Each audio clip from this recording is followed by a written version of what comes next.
I saw this post recently, and it resonated with me because I felt the need to say something about it. And it's this post that said, black women deserve love that they don't have to suffer for first.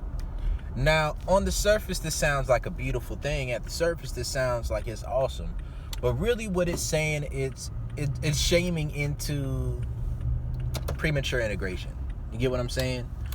Like, how things often work is, what they mean by suffer a lot of the times is a woman who is in a situation with a man who has options and expecting a man who has options, a masculine man, to the moment he starts dating her to be all about her and no one else from day one. That's not fucking realistic. Not at all.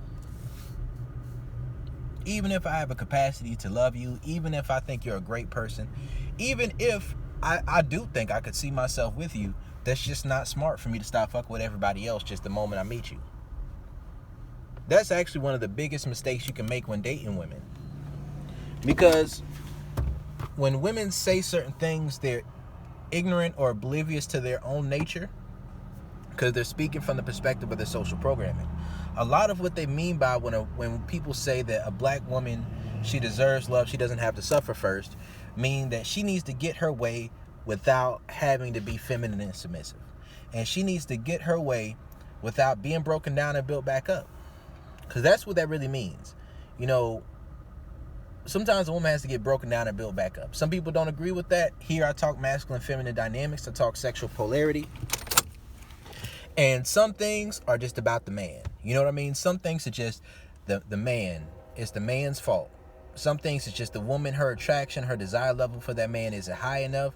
So it's just going to be a struggle. Some instances are instances where the man is just immature. And he's going to lie to the woman and say he wants a relationship that's exclusive. And then he's just going to cheat on her. Right? That's another thing that can happen. But one thing that can also happen is a woman will have a plethora of men who are trying to get at her. Some who are willing to be all about her from day one, and then the ones who she likes the most usually aren't, because they have other options. And she hasn't developed herself to the point where she has those traits that make her immediately stand out from the crowd.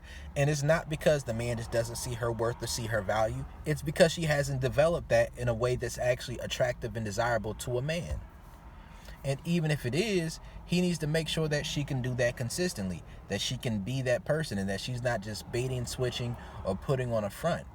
So it's like when they say black women deserve a love that they don't have to suffer for first, it's like saying a woman should be able to get her way with no conditions. That's bullshit. That's bullshit. That's bullshit. Like, if you want a man who's going to be a man, he's going to have conditions. He's going to have a program. He's going to tell you what it is and what it's not going to be. And you have the option of dealing with him or not. Now, after you've gone through that process for a certain amount of time, it's not now time to say, oh, I was suffering for all this time. You know, it's that bait and switch. It's that mind set switching over to the social programming. That's the sign of a nice girl. See, there's a difference between a submissive feminine woman and a nice girl, which is a mild-mannered woman who has her own program, who may just value you enough to want to go along with what you want to do. See, there's a difference with this, because there's different aspects of social programming that create contradictions between what a woman feels internally and what attracts her on a masculine feminine level, and also what attracts her sexually, and then also what feels like it conforms to her social programming. So there's something that is like confirmation bias or whatever it is. That may be the wrong phrase for it, but a woman is going to be attracted to a man who other women want. Part of what comes with that is if you want a man that other women want, other women are going to fuck with him until you show that you're worthy of being the only one, or until you show that you're a woman who's a team player. Right? Is that a program that you can get with? Now, this is the thing. If you want that man enough, for most women, you'll be able to get with it. That's a hard pill to swallow for a lot of women. And for some women, you can think that you would never get with it, and then you can deal with a man who will open you up to that idea and to that reality, to where you actively desire it and you want to talk to them about it and you want to see what's going on with all that. It's when the masculine energy sets in to where a woman starts getting sexually possessive over a man. It's when the masculine energy sets in, or the social programming or the entitlement sets in, where a woman hasn't actually shown why she deserves to be the only one that a man is with, where she hasn't actually shown those wifely qualities, so she hasn't actually shown that she could be feminine and submissive with a man and get with his program on a consistent basis. It's always something is an issue. And when that's the case, it's like, yes, you're going to have to suffer first, but that suffering isn't imposed by the man trying to put something hard on you.